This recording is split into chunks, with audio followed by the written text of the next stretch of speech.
Good morning, everybody. It is lovely to see you all again. I'm starting to really enjoy doing these all age slots where I can share something that's been put on my heart by God throughout the week. And I'm really hoping that you at home are also enjoying them and you're having time as a family to chat together, to discuss things, to make your crafts, maybe to go away and look up the Bible stories as a family and discuss them together. And most importantly, to pray as well as a family. So let's just love the fact that we are a church family, and although we might be socially distant, physically distant at the minute, we are very much still together. Now, this morning, the story I'm going to be talking about in the Bible is the story of Jonah, which is what Jonathan is leading us through in the main service as well. Now, this morning, I want us to be thinking about obedience and disobedience. Do you know what those two things mean? Do you know what it means to obey? To obey means that you do something that you are asked to do. And to disobey means the opposite. That means that you don't do what you're asked to do. Maybe you ignore, or maybe you do the exact opposite. Now, I'm going to have a little bit of a quiz with you this morning. And all you need for this quiz is your brains, maybe your mouths to discuss with each other, and you need your thumbs as well.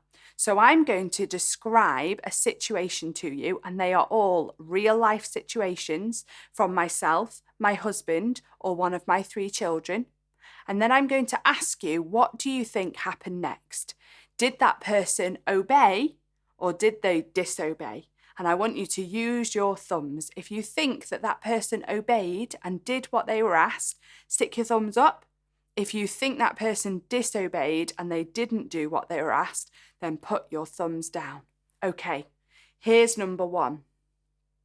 This story is about Leo. Now, Leo and Ivy have always shared a bedroom together, and for most of their life, they've had bunk beds. But a few months ago, we decided to separate their bunk beds into 2 single beds so that they would have a bit more of a grown-up room.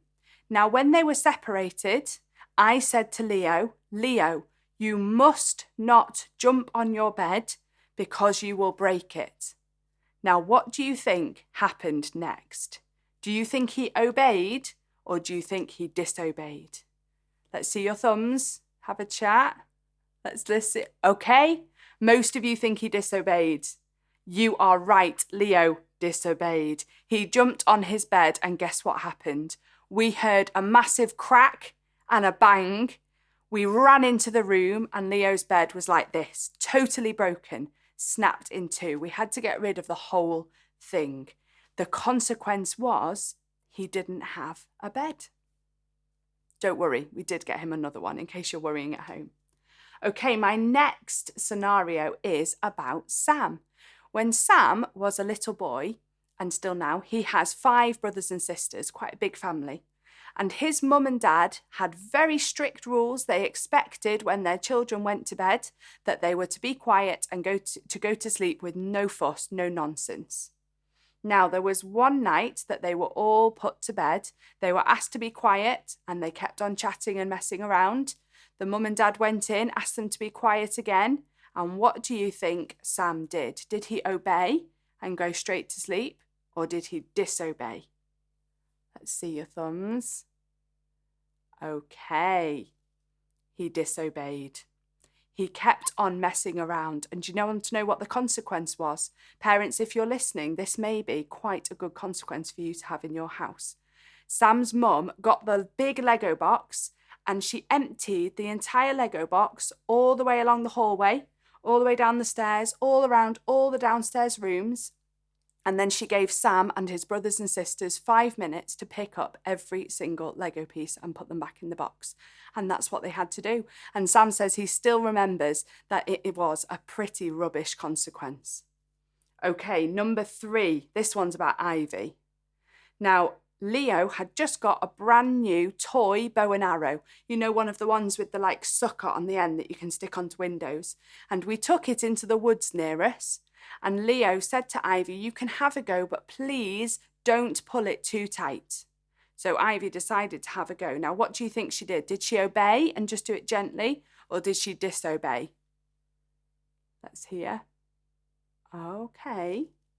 She disobeyed. She pulled it so tight that this arrow went pew, probably further than I could shoot it, all the way through the woods and landed in the middle of the canal. And that was it, gone. We had no more arrow left. The next one, oh, this one's about me.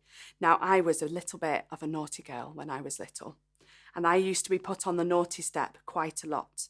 When I was put on the naughty step, my mummy said to me, Sarah, you are to sit there quietly, don't move off the naughty step, and think about what you've done. Now, what do you think I did? Do you think I obeyed, or do you think I disobeyed? I did. I disobeyed. Do you want to know what I did? I shuffled up the stairs on my bottom, hoping that no one would see me. I got a box of crayons and I drew all over the walls, all the way down the stairs. Isn't that awful? And my mum and dad had to repaint the whole hallway. Isn't that awful? Okay, the last one. This one happened this morning with our littlest child, Bowen, who's only 15 months old. I was sorting the clothes in his bedroom, which is opposite the bathroom, and I heard him tottering along the hallway, and he had a little Playmobil lady in his hand. And I said, Bear, because we call him Bear, do not go into the bathroom. Now, do you think he obeyed? He was a good boy, unlike all the rest of us? Or do you think he was a bad boy and he disobeyed? He did. He disobeyed. And as I watched him, I turned around and he tottered into the bathroom, lifted the toilet seat and put the Playmobil lady in the toilet. Not good. I had to fish it out and wash it. Luckily, it's all clean now, so it's fine. But he disobeyed. All five of us did something that was disobedient. We did the opposite of what we were asked to do. And each one of those things meant that there was a consequence afterwards. Something happened because of what we chose to do. Now we are going to hear our story this morning about Jonah, a man in the Bible who was asked to do something by God. Let's see, did he obey or did he disobey? So I'm going to be reading the story of Jonah from this children's Bible here.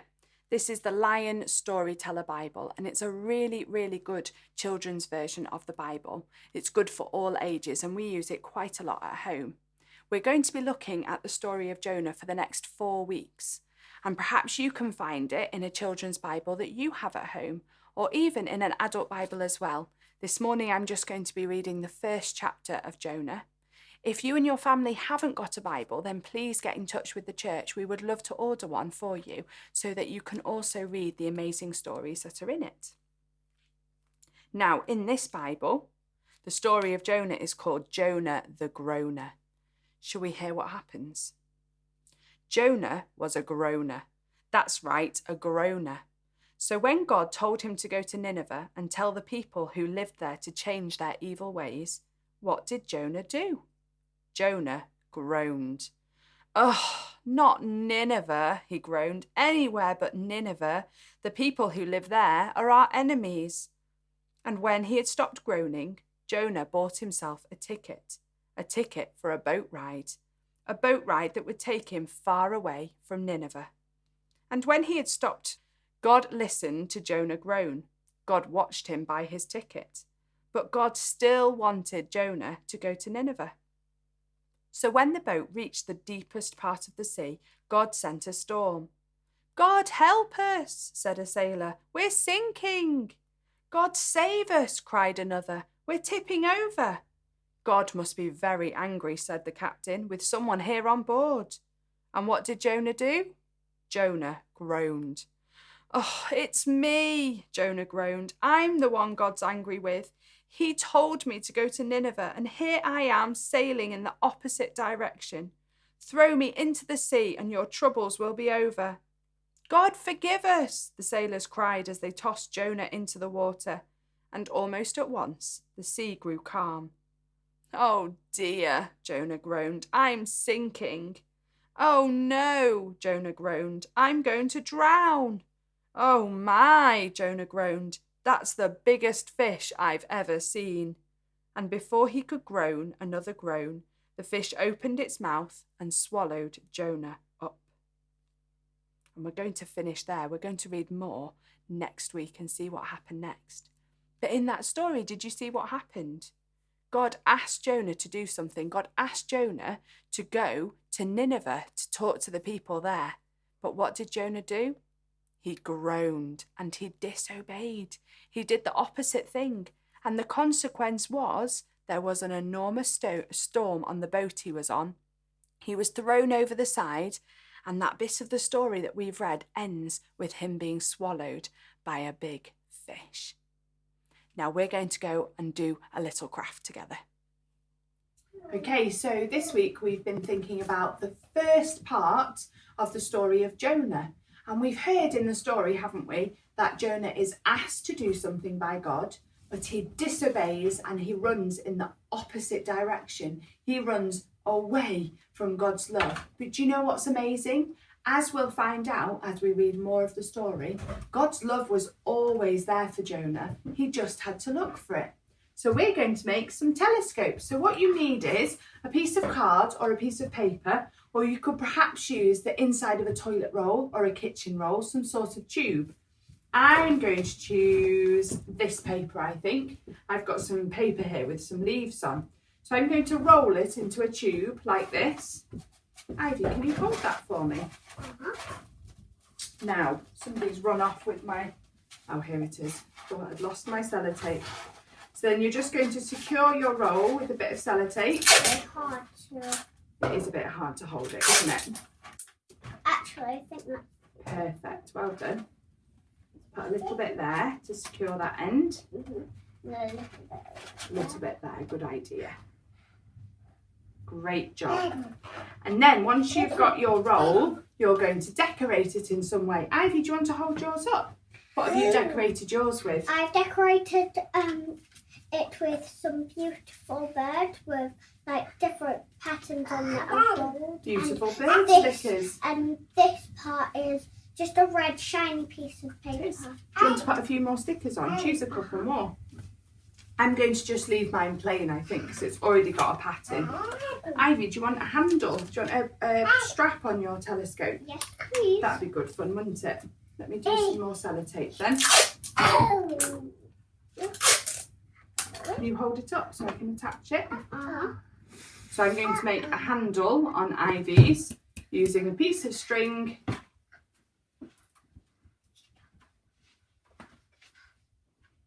Like this.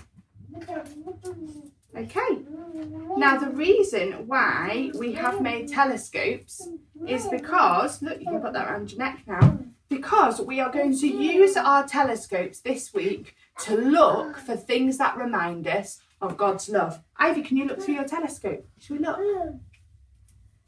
What can you see that reminds us of God's love? Oh, I found something. I found something. Found something. You remind me of God's love. What else can we see? Have a look out the window. What out there helps to remind you of God's love? I've got that person there. Oh, the person behind the camera. Who's that? Daddy. Daddy reminds you of God's love. I can see some trees outside. I can see Leo went up the stairs. He reminds me of God's love. Perfect. So maybe you can do this as well. I'd like you to use your telescope and to look all around your house. Use it to look outside and find things that remind you of God's love.